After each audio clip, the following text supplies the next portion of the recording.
హరే కృష్ణ దండత్నామాలు. అందరు భక్తులకి స్వాగతం. ఈరోజు మన భక్తి రసామృతం రక్షణలోకి. మనం ఈరోజు భక్తి రసామృతం చర్చించుకుంటున్నాము.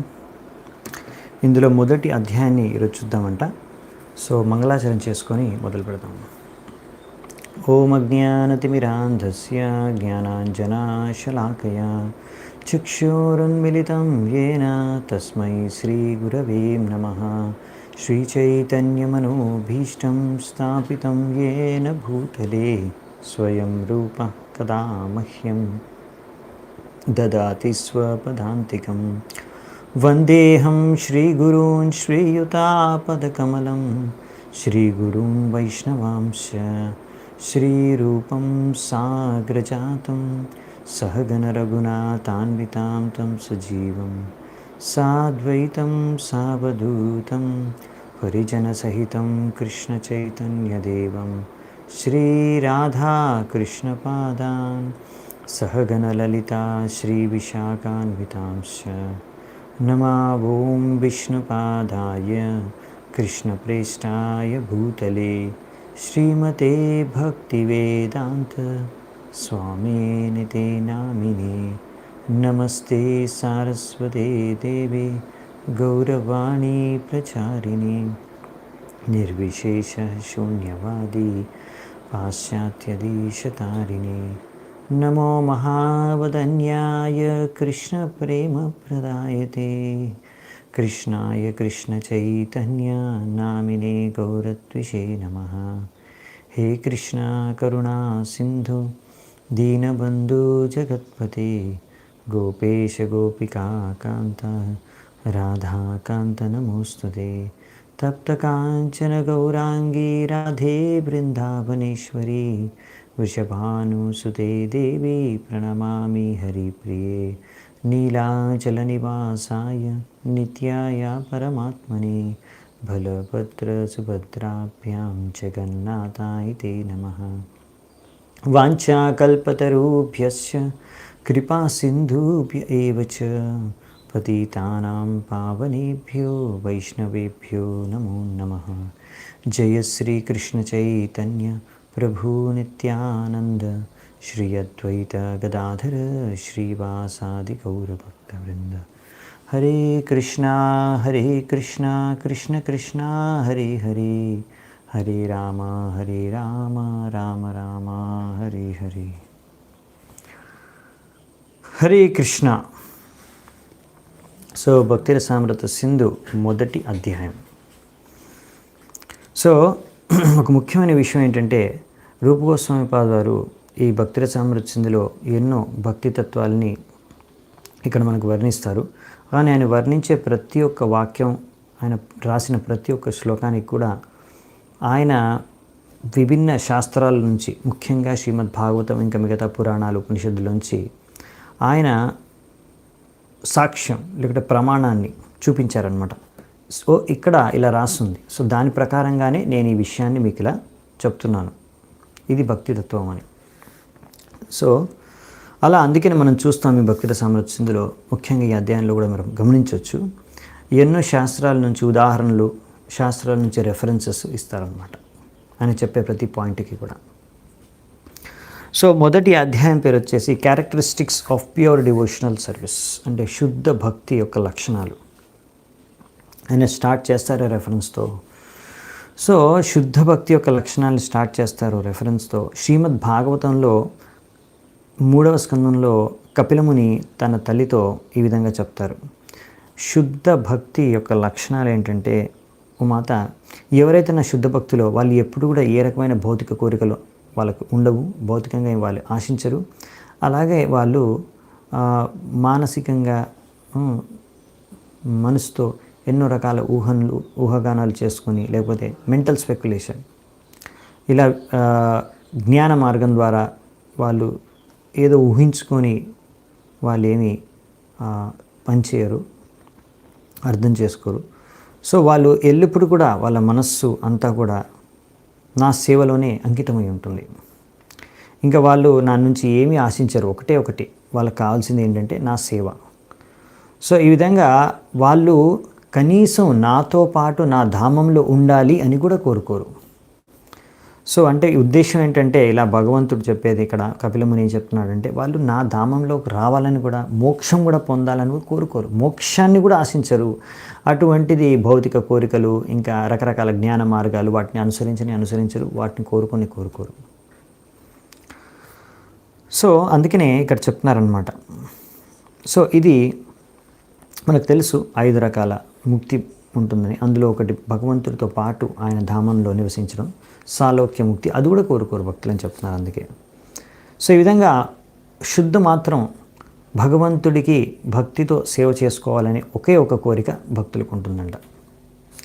ఇది ఒక ముఖ్యమైన లక్షణం, భగవంతుడికి అనుకూలంగా భక్తి చేసుకోవాలి, సేవ చేసుకోవాలని. సో ఇలా ఎవరైతే భక్తి చేసుకుంటూ ఉంటారో, సో కొన్ని లక్షణాలు మనము చూడొచ్చు అన్నమాట. ఇలా ఎవరైతే శుద్ధ భక్తిని చేసుకుంటూ ఉన్నారో వాళ్ళల్లో ఈ లక్షణాలు మనం చూడొచ్చు. ఈ శుద్ధ భక్తి యొక్క లక్షణాలు అన్నమాట, వాళ్ళు శుద్ధ భక్తి చేసుకుంటున్నారని. మొత్తం 6 లక్షణాలని ఇక్కడ మనకు వర్ణిస్తారు శ్రీ రూప గోస్వామి పాద వారు. మీరు ప్రతి ఒక్క లక్షణం కూడా ఉదాహరణలు శాస్త్రాల నుంచి చూపించి మనకు దాన్ని వర్ణిస్తారు. సో ఒకటి తర్వాత ఒకటి చూసుకుంటూ వెళ్దామంట. సో మొత్తం 6 ఫస్ట్ మెన్షన్ చేస్తున్నారు. మొదటిది వచ్చేసి pure devotional service brings immediate relief from all kinds of metal distress. అంటే అన్ని రకాల భౌతిక దుఃఖాల నుంచి మీకు విముక్తిని కలుగజేస్తుందంట ఈ యొక్క శుద్ధ భక్తి, మొదటి లక్షణం. రెండవది వచ్చేసి శుద్ధ భక్తి మీకు సర్వమంగళదాయకం. ఓకే, మూడవది వచ్చేసి ఈ శుద్ధ భక్తి మీకు ఆధ్యాత్మిక ఆనందాన్ని అందజేస్తుంది. నాలుగవది వచ్చి ఈ శుద్ధ భక్తి అనేది చాలా దుర్లభమైంది, అంత తొందరగా ఎవరికి ఈ శుద్ధ భక్తి దక్కదు. నెక్స్ట్ వచ్చేసి ఈ యొక్క శుద్ధ భక్తిలో ఉన్నవారు ముక్తిని కూడా వాళ్ళు తిరస్కరించేస్తారు. ఇంకా లాస్ట్ 6వది వచ్చేసి, సో ఈ శుద్ధ భక్తి అనేది కృష్ణ ఆకర్షణి, కృష్ణుడిని కూడా ఆకర్షిస్తుంది. అంటే కృష్ణుడే అందరిని ఆకర్షిస్తాడు, అటువంటి కృష్ణుడిని ఆకర్షించేది శుద్ధ భక్తి. సో అది ఇక్కడ చెప్తున్నారు అన్నమాట. మొత్తం ఈ 6 లక్షణాలు ఉన్నాయి. ఇప్పుడు ఇందులోంచి మనం ఒకటి తర్వాత ఒకటి చూసుకుంటూ వెళ్దామంట. మొదటిది వచ్చేసి ఇక్కడ భౌతిక దుఃఖాల నుంచి విముక్తి, ఉపశమనం. సో అందుకనే భగవద్గీతలో అయితే భగవంతుడు చెప్పేస్తాడు, మీరు సర్వధర్మాన్ పరిత్యజ్య మామేకం శరణం వ్రజ అహం త్వాం సర్వపాపేభ్యో మోక్షయిష్యామి మా శాసనం. సో మీరు నాకు శరణాగతులు అవ్వండి, అన్ని రకరకాల ధర్మాలని వదిలేసేయండి, మీ మనోధర్మాలని వదిలేసి నాకు శరణాగతులు అవ్వండి, నేను మీ అన్ని పాపాల నుంచి మిమ్మల్ని విముక్తులను చేసేస్తాను అని. సో మెయిన్గా మనకు రకరకాల దుఃఖాలు మనం ఎందుకు అనుభవిస్తున్నామంటే, ఎన్నో రకరకాల పాపాలు మనము చేశాం కనుక, పూర్వపు జన్మలో ఇంకా చేస్తూనే ఉన్నాం కనుక భవిష్యత్తులో కూడా దాని కారణంగా ఎన్నో దుఃఖాల్ని అనుభవించవలసి వస్తుంది. సో ఈ సమస్త దుఃఖాల నుంచి అంటే సమస్త పాపాలు కూడా తొలగించేస్తాయన్నమాట. సో ముఖ్యంగా ఇక్కడ దుఃఖాలు తొలగించే విషయం చెప్తున్నారు మనకు. సో ఒక వ్యక్తి అసలు దుఃఖం ఎందుకు అనుభవిస్తున్నాడంటే పాపం చేస్తాడు. ఎందుకు పాపం చేస్తున్నాడంటే అతను అజ్ఞానం కారణంగా. సో మీరు అజ్ఞానులైనంత మాత్రాన ఈ పాపాల నుంచి ముక్తిని పొందలేరు. సో ఈ విధంగా పాపకార్యాలు కూడా 2 రకాలు ఉంటాయన్నమాట. ఒకటి ఏంటంటే ఆ పాపకార్యాలు ఆల్రెడీ పరిపక్వత సాధించి మీకు ఆల్రెడీ ఇప్పుడు మీరు అనుభవిస్తున్నారు ఆ ఫలాల్ని దుఃఖాల రూపంలో. ఇంకొకటి వచ్చేసి మీరు పాపాలు చేసి కూర్చున్నారు కానీ ఇంకా దాని ఫలితాలు రాలేదన్నమాట, భవిష్యత్తులో దాన్ని అనుభవించబోతున్నారు. మీరు భవిష్యత్తులో ఆ ఫలాలు వస్తాయి, దుఃఖాలు రాబోతున్నాయి. ఇది 2వ రకం. సో అందుకనే అంటే ఎలా అంటే ఒక వ్యక్తి సపోజ్ ఏదైనా క్రిమినల్ యాక్ట్ చేశాడనుకోండి, ఏదైనా ఇలాంటి క్రిమినల్ పని చేశాడనుకోండి, అప్పుడు ఆ వ్యక్తిని ఇంకా అరెస్ట్ చేయలేదనుకోండి పోలీసులు. సో ఎప్పుడైతే ఆ వ్యక్తి ఇలా క్రిమినల్ పని చేశాడు, తప్పు చేశాడని తెలుసుకుంటారో కనుగొంటారో ఆ వ్యక్తిని అప్పుడు అరెస్ట్ చేస్తారు. సో ఆ విధంగా అరెస్ట్ చేసినాక వాళ్ళకి దండన విధిస్తారు, దుఃఖం అనుభవిస్తాడు ఆ వ్యక్తి. సో ఈ విధంగా ఏంటంటే బేసికల్లీ ఇప్పుడు మనం కూడా ఎప్పుడో తప్పు చేసి కూర్చున్నాము, పాపం చేసి కూర్చున్నాము. సో కొన్నిటికి మనం అనుభవిస్తున్నాము, ఇంకొన్నిటికి భవిష్యత్తులో అనుభవిస్తాం సమయం వచ్చినప్పుడు. సో ఈ విధంగా ఇలా దుఃఖాలని అనుభవిస్తున్నాము, మళ్ళీ పాపాలని చేస్తున్నాము అజ్ఞానం కారణంగా. తద్వారా మళ్ళీ దుఃఖాలు, మళ్ళీ పాపాలు, ఇలా పాపాలు దుఃఖాలు చేసుకుంటూ అజ్ఞానంలో ఈ పాపచక్రంలో తిరుగుతూనే ఉన్నాము. ఈ పాపాల యొక్క ఫలితాలను అనుభవించడానికి మళ్ళీ మళ్ళీ జన్మ కూడా వెతుకుతూనే ఉన్నాము. ఈ భౌతిక బంధంలో ఇరుక్కుపోయి ఉన్నాము. సో అందుకని మనకి పాపాల కారణంగానే పుట్టుకతోనే కొంతమంది రకరకాల రోగాలతో, అవయవాల లోపాలతో, లేకపోతే ఎంతో నీచమైన పరివారాల్లో, లేకపోతే నీచమైన జన్మ వారికి లభించవచ్చు. పశువు పక్షుల యోనిలో కూడా వాళ్ళ జన్మ లభించవచ్చు. ఈ విధంగా ఎందుకు కొంతమంది ఇలా పేదవాళ్ళుగా పుడతారు, కొంతమంది రోగిగా పుడతారు, కొంతమంది ఎన్నో దుఃఖ కష్టాలతోనే పుడతారు అంటే ఇవన్నీ వాళ్ళు చేసుకున్న పాపాల యొక్క కర్మ ఫలితాలు అన్నమాట. సో అందుకని కానీ ఇవన్నీ పాపకర్మ ఫలితాలని, ఎన్ని పాపాలను మీరు అనుభవిస్తున్నా అన్ని ఫలితాలని కూడా, ఇవన్నిటిని ఇప్పుడు 2 రకాలు చెప్పారు కదా. ఒకటి మీరు ఆల్రెడీ అనుభవిస్తున్నారు, ఇంకొకటి అనుభవించబోతున్నారు ఫ్యూచర్లో. ఈ 2 రకాల పాపకర్మాల ఫలితాలు సంపూర్ణంగా తొలగిపోతాయి. అంటే దుఃఖాలు సంపూర్ణంగా తొలగిపోతాయని చెప్తున్నారు భక్తి చేసుకుంటే, శుద్ధ భక్తి చేసుకుంటే. సో అది ఎలా అనేది ఇప్పుడు ఇక్కడ ఉదాహరణతో పాటు మనకి ప్రభుపాల్ ద్వారా వర్ణిస్తారు. అంటే ఇక్కడ రూపగోస్వామి పాద వర్ణించారు. సో అదే ప్రభుపాల్ ద్వారా ఇక్కడ రాశారు. ఒకటి శ్రీమద్ భాగవతంలో ఇచ్చారు. ఇక్కడ ఒక రెఫరెన్స్ ప్రమాణం చూపిస్తున్నారు. ఏంటంటే కృష్ణుడు ఉద్ధవుడికి చెప్తున్నారన్నమాట, ఓ ఉద్ధవ, ఈ భక్తి అనేది నాకు ఎవరైతే భక్తి చేసుకుంటారో అది ఎలాంటిదంటే అగ్ని వంటిది. అగ్ని ఎలాగైతే దానికి మీరు ఎంత ఇంధనం అగ్నికి పోస్తే, అంటే మీరు ఎంత ఇంధనం వేస్తే, ఆయిల్ అది పెట్రోల్ కానీ డీజిల్ కానీ మీరు ఏది సప్లై చేస్తున్నారు, ఫ్యూయల్, మీరు ఎంత ఇంధనం అగ్నికి సప్లై చేస్తే అగ్ని ఆ ఇంధనాన్ని అంతా కూడా తినేస్తుంది. అవునా? మీరు ఎంత ఇంధనం సప్లై చేసినా కానీ అగ్ని దాన్ని అంతా కూడా యూటిలైజ్ చేసేసుకుంటుంది, మొత్తం ముగించేస్తుంది, ఇంధనాన్ని అంతా కూడా యూజ్ చేసేసుకుంటుంది ఎంత సప్లై చేసినా కానీ. అలా ఈ యొక్క భక్తి కూడా ఎన్ని పాపాల ఫలితాలున్నా, ఎన్ని పాపాలున్నా అన్ని పాప ఫలితాలని కూడా దహనం చేసేస్తుందంట ఈ అగ్నిలాగా. సో ఈ భక్తి ద్వారా మీరు ఏ పాపాలు ఫలితాల్ని అనుభవించవలసిన అవసరం లేదు, అన్ని పాపాలు తొలగిపోతాయి. ఎలాగంటే మళ్ళీ దీనికి 2 ఉదాహరణలు ఇస్తున్నారు. ఒకటి భగవద్గీతలో మీరు చూడొచ్చు, అర్జునుడిని కృష్ణుడు చెప్తున్నాడు యుద్ధం చేయి. అర్జునుడు అంటాడు, అయ్యో ఈ యుద్ధం చేసి నా వాళ్ళని నేను చంపేస్తే, నా గురువుని చంపేస్తే, నా పితామహని చంపేస్తే, నా బంధువుల్ని చంపేస్తే అప్పుడు మరి నేను పాపాలు చేసిన వాడిని అవుతాను, నేను పాపాత్ముడిని అయిపోతాను, తర్వాత ఈ పాప యొక్క కర్మాల ఫలితాలని నేను అనుభవించడానికి నరకానికి కూడా వెళ్ళాల్సి వస్తుందని ఎన్నో విషయాలు చెప్తాడు కృష్ణుడికి.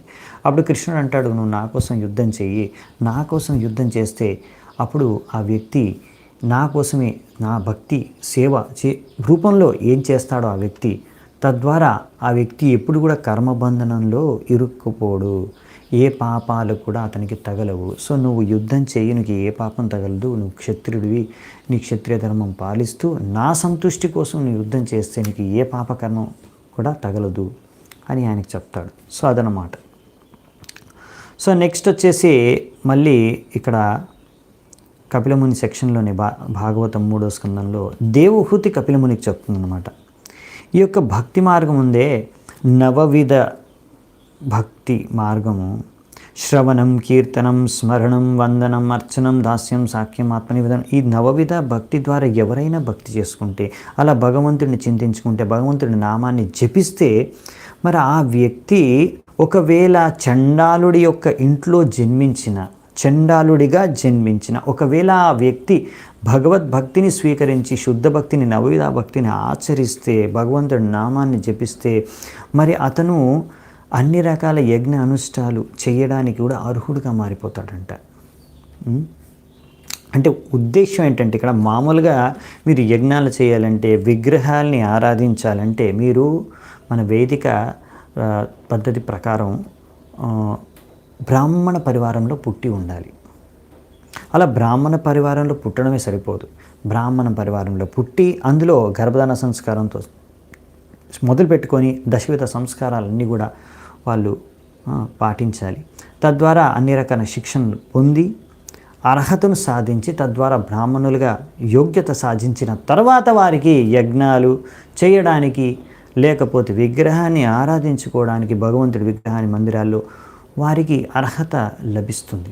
అటువంటి అర్హత లభించడానికి మరి బ్రాహ్మణ పరివారంలో జన్మించాలనేసి ఈ యొక్క స్మార్త బ్రాహ్మణులు లేకపోతే ఈ వైదిక పద్ధతి వారు అనుసరించేవారు అనేది. కానీ ఇప్పుడు ఇక్కడ భక్తి మార్గం అనేది మనము వైష్ణవులం భక్తి మార్గం అనుసరిస్తున్నాం కదా. ఇక్కడ శుద్ధ భక్తి ద్వారా ఒకవేళ ఒక వ్యక్తి చండాలుడి యొక్క పరివారంలో జన్మించినా కానీ ఆ వ్యక్తి కూడా భగవంతుడికి ఆరాధన చేసుకోవచ్చు, యజ్ఞాలు చేసుకోవచ్చు. ఎలా అంటే జీవగోస్వామి పాద వారు చెప్తారు, వైష్ణవ దీక్ష విధి విధానం ప్రకారం మనము ఈ వైష్ణవ దీక్ష విధి విధానం అనేది నారద పంచరాత్ర అనుసారంగా, ఇది కూడా శాస్త్రానుసారంగానే మనము పాటిస్తున్నాం. సో శాస్త్రానుసారంగా ఎవరైనా బ్రాహ్మణ దీక్ష పొంది వైష్ణవ దీక్ష పొంది తద్వారా ఆ వ్యక్తి శుద్ధ భక్తి ద్వారా ఈ వైష్ణవ పద్ధతి ద్వారా కూడా ఒకవేళ చండాలుడి గృహంలో జన్మించినా సరే అతను కూడా బ్రాహ్మణుడిగా ఆ యోగ్యత అర్హత సాధించి ఆ వ్యక్తి కూడా ఈ యొక్క యజ్ఞాలు చేసుకోవచ్చు, భగవంతుడి విగ్రహారాధన చేయవచ్చు. అంటే ఏంటంటే విషయం అంటే ఆ వ్యక్తి మళ్ళీ మామూలుగా వైదిక పద్ధతులు ఏంటంటే బ్రాహ్మణ పరివారంలో పుట్టిన వాళ్ళే చేయొచ్చు అని. సో మళ్ళీ వాళ్ళ ప్రకారం ఏంటంటే వైదిక బ్రాహ్మణులు స్మార్త బ్రాహ్మణుల ప్రకారం మళ్ళీ అతను ఒకవేళ విగ్రహాలను ఆరాధించుకోవాలి, యజ్ఞాలు చేయాలి అంటే ఆ చండాలుడిగా పుట్టిన వ్యక్తికి అర్హత లేదు, మళ్ళీ ఇంకో జన్మ ఎత్తాలి బ్రాహ్మణుడి పరివారంలో. కానీ మన వైష్ణవ పద్ధతిలో మన వైష్ణవ దీక్ష ద్వారా ఆ వ్యక్తి కూడా బ్రాహ్మణుడిగా మారిపోవచ్చు. అంటే శుద్ధ భక్తి ద్వారా ఒక వ్యక్తి చండాలుడిగా జన్మించిన అతను ఏ అర్హతనైతే పొందలేడు ఆ అర్హతను ఇప్పుడు పొందగలిగాడు. బ్రాహ్మణుడికి సమానంగా, బ్రాహ్మణుడి కన్నా శ్రేష్టము వైష్ణవులు. సో వైష్ణవుడిగా మారితే ఆయన ఆ జన్మ లభించిందే చండాలుడిగా, అది ఒక పాపకర్మ ఫలితం ఇప్పుడు తొలగిపోయింది. సో అంటే ఇప్పుడు ఫలితాన్ని అనుభవిస్తున్నాడు, ఆ ఫలితం కూడా భక్తి మార్గాన్ని అనుసరించినప్పుడు తొలగిపోయింది. సో ఈ విధంగా అర్జునుడు యుద్ధం చేస్తున్నాడు కాబట్టి ఇప్పుడు భవిష్యత్తులో పాపకర్మ ఫలితాల్ని అనుభవించవచ్చు ఒకవేళ అతను అలా పాపకర్మం చేస్తే. కానీ భగవంతుడి సంతుష్టి కోసం యుద్ధం చేస్తున్నాడు, ఎంతోమందిని ఆయన వధిస్తున్నాడు యుద్ధంలో, అయినా కానీ అతనికి ఏ పాపకర్మ ఫలితము దక్కదు. ఎందుకంటే ఆయన కృష్ణుడి కోసం యుద్ధం చేస్తున్నాడు, శుద్ధ భక్తి చేస్తున్నాడు కనుక. సో ఈ విధంగా ఇప్పుడు పాప ఫలితాలు, భవిష్యత్తులో వచ్చే పాప ఫలితాలు అన్నీ కూడా, అన్ని రకాల దుఃఖాలు కూడా తొలగిపోతాయి మీరు ఒకవేళ శుద్ధ భక్తి చేసుకుంటే. సో ఇది ఇక్కడ చెప్పారనమాట. అందుకనే మనము ఈ విధంగా అర్థం చేసుకోవాల్సింది ఏంటంటే ఈ యొక్క మార్గము, భక్తి మార్గము ఏదైతే మనం అనుసరిస్తున్నామో భగవంతుడి నామం జపం, హరే కృష్ణ కృష్ణ కృష్ణ హరే హరే, హరే రామ రామ రామ హరే హరే. ఈ యొక్క భగవంతుడి నామ జపం ద్వారా అన్ని రకాల పాప కర్మ ఫలితాలు, పాపాలన్నీ కూడా తొలగిపోతాయి. సో పద్మపురాణంలో దీని గురించి కూడా బాగా వర్ణించారన్నమాట. ఈ వర్ణన ఇచ్చారు. ఈ వర్ణన ఏంటంటే ఇక్కడ వర్ణించింది ఏంటంటే అజ్ఞానం కారణంగా ఒక వ్యక్తిలో హృదయంలో పాపము చేయాలి అనే కోరిక పుడుతుందన్నమాట. దీన్ని బీజముతో వర్ణించారు, ఇక్కడ పోల్చారు. బీజం, పాప బీజం అనేది నాటుకుపోతుంది, అది కోరిక అన్నమాట, ఇచ్ఛ, పాపము చేయాలి అని. పాపము చేయాలని ఈరోజు కోరిక పుట్టింది ఆ వ్యక్తికి. తర్వాత ఏం చేస్తాడు ఆ వ్యక్తి? ఒక సమయంలో, తర్వాత కొంచెం సమయం వచ్చినప్పుడు, అవకాశం వచ్చినప్పుడు ఆ పాపాన్ని చేసేస్తాడు. సో ఆ పాపాన్ని చేసినప్పుడు ఏం జరుగుతుంది అంటే 2 విషయాలు జరుగుతాయి. ఒకటి, పాపము చేసినందు కారణంగా అతనికి కొంత సమయం తర్వాత పాప కర్మ ఫలితాలు అనుభవించవలసింది, అంటే ఏదో ఒక రకమైన దుఃఖము, కష్టం వస్తుంది, రైట్. ఇంకొకటి ఏం జరుగుతుంది అంటే దీన్ని ప్రారబ్ధ కర్మ అంటారు. ఎప్పుడైతే ఆ వ్యక్తి పాపకర్మ ఫలితాలని అనుభవిస్తున్నాడో దాన్ని ప్రారబ్ధ కర్మ అంటారు. ఇంకొకటి అప్రారబ్ధ కర్మ, అంటే ఇంకా వాళ్ళు ఇప్పటివరకు అనుభవించలేదు, దాన్ని అప్రారబ్ధ కర్మ, అనుభవించబోతారు ఫ్యూచర్లో. సో ఇంకొక విషయం ఏం జరుగుతుందంటే ఇక్కడ ఎప్పుడైతే ఆ వ్యక్తి ఒక పాపకార్యం చేస్తాడో అప్పుడు ఆ వ్యక్తిలో అదే పాపము మళ్ళీ చేయాలి అనే ఒక ప్రవృత్తి ఆయన హృదయంలో నాటుకుపోతుంది. సో మళ్ళీ ఆ పాపము చేసే ఒక ప్రవృత్తి బలపడుతుంది. సో దీన్ని కూటం అంటారు. సో ఈ విధంగా కూటము తర్వాత బీజానికి దారితీస్తుంది. ఎందుకంటే ఆ యొక్క వ్యక్తిలో ఆ ప్రవృత్తి ఉంది కనుక ఏదో ఒక రోజు కోరుకుంటాడు పాపం చేయాలి. అలా కోరుకున్న తర్వాత మళ్ళీ కొంత అంటే పాపం అంటే బీజం అంటే సో ఈ విధంగా కూటం నుంచి బీజం స్థాయికి వెళ్తుంది. ఆ బీజం స్థాయి నుంచి మళ్ళీ తర్వాత ఏదో ఒక రోజు పాపం చేస్తాడు. తర్వాత అప్రారబ్ధ కర్మ, మళ్ళీ అలా పాపం చేసిన తర్వాత ప్రారబ్ధ కర్మ ఫలితాన్ని అనుభవిస్తాడు, దుఃఖాన్ని. దాని తర్వాత ఆయన మళ్ళీ కూటం స్థాయికి వెళ్తాడు. మళ్ళీ కూటం స్థాయికి వెళ్ళి మళ్ళీ కూటము, ఈ విధంగా బీజము, మళ్ళీ పాపము, మళ్ళీ ఆ యొక్క దుఃఖము, ఈ విధంగా ఈ చక్రము, ఈ పాప చక్రంలో తిరుగుతూనే ఉంటాడు, బందీ అయిపోతాడు ఆ వ్యక్తి. ఇంకా చెప్పాలంటే మీరు పుణ్యం చేసినా కానీ పుణ్యకర్మ ఫలితాన్ని అనుభవించడానికి మళ్ళీ జన్మెత్తాల్సిందే. సో మీరు పాపము చేసినా పుణ్యము చేసినా ఈ యొక్క కర్మబంధంలో చిక్కుకొని ఈ భౌతిక ప్రపంచంలోనే ఉండిపోతారు. సో ఆ విధంగా మీరు అనుకోవచ్చు పాపం చేస్తేనే దుఃఖం వస్తుంది, పుణ్యం చేస్తే ఆనందంగా ఉండొచ్చు అని. కానీ అది ఎటువంటి ఆనందం? మిమ్మల్ని ఈ యొక్క కర్మబంధంలో ఉంచేసే ఆనందం, ఈ భౌతిక ప్రపంచంలో బందీ చేసి ఉంచే ఆనందం. సో ఈ ఆనందం కోసం మళ్ళీ భౌతిక ప్రపంచంలో రావాలి. భౌతిక ప్రపంచంలో రావాలంటే జన్మ, మృత్యు, జరా, వ్యాధి నాలుగిటిని స్వీకరించాల్సింది. ఈ 4 దుఃఖాలను స్వీకరించాల్సింది. ఆధ్యాత్మిక క్లేశ, ఆది భౌతిక క్లేశ, ఆది దైవిక క్లేశం ఉంటుంది. మళ్ళీ వ్యక్తి ఏంటంటే మీరు ఎన్ని పుణ్యకార్యాలు చేసినా పాపము చేయకుండా ఉండలేడు. మీరు తెలియకుండా కూడా ఎన్నో అన్ని పాపాలు చేసేస్తూ ఉంటారు. మనం నడుచుకుంటూ వెళ్తూ ఉంటాం. కాలి కింద ఎన్నో చీమలు, ఎన్నో రకాల ప్రాణులు చచ్చిపోతాయి. గాలి పీల్చుకున్నప్పుడు కొన్ని ప్రాణులు చచ్చిపోతాయి. మనం వంట చేస్తున్నప్పుడు కొన్ని ప్రాణులు చనిపోతాయి. సో మనం ఏం పని చేసినా అందులో మనకు తెలియకుండానే ఎన్నో రకాల పాపాలు జరిగిపోతూ ఉంటాయి. సో పాపాలని ఎవ్వరు కూడా అరికట్టలేరు, చేయకుండా ఉండలేరు. మీరు ఎన్ని పుణ్యకార్యాలు చేసినా అవి మీ పాపాలని తుడిచేయవన్నమాట. సో పుణ్యకర్మాలు చేస్తే పుణ్యకర్మ యొక్క ఫలితాలని మీరు అనుభవిస్తారు. దానికి మీకు మంచి జన్మ లభించవచ్చు, ధనం లభించవచ్చు, సంపద లభించవచ్చు, స్వర్గానికి వెళ్ళొచ్చు, ఇవన్నీ జరుగుతుంటాయి. అలాగే మీరు చేసిన పాపాలకి తప్పకుండా దానికి తగ్గ దుఃఖాన్ని కూడా అనుభవించాల్సి వస్తుంది. సో అందుకే మీరు తిరిగి ఈ యొక్క భౌతిక ప్రపంచానికి రావాల్సింది. అందుకనే మన శాస్త్రాలు, ప్రభుపాల ద్వారా చెప్పేది ఏంటంటే ఒకవేళ మీరు పాపము చేసినా పుణ్యము చేసినా అది అల్టిమేట్గా దుఃఖాన్ని ఇస్తుంది. ఎందుకంటే మీరు భౌతిక ప్రపంచంలోనే ఉండిపోతారు. అంటే భౌతిక ప్రపంచంలో ఉన్నారంటే ఇది దుఃఖాలయం, అశాశ్వతం. సో దుఃఖాలయంలో దుఃఖాలు లభిస్తూనే ఉంటాయి.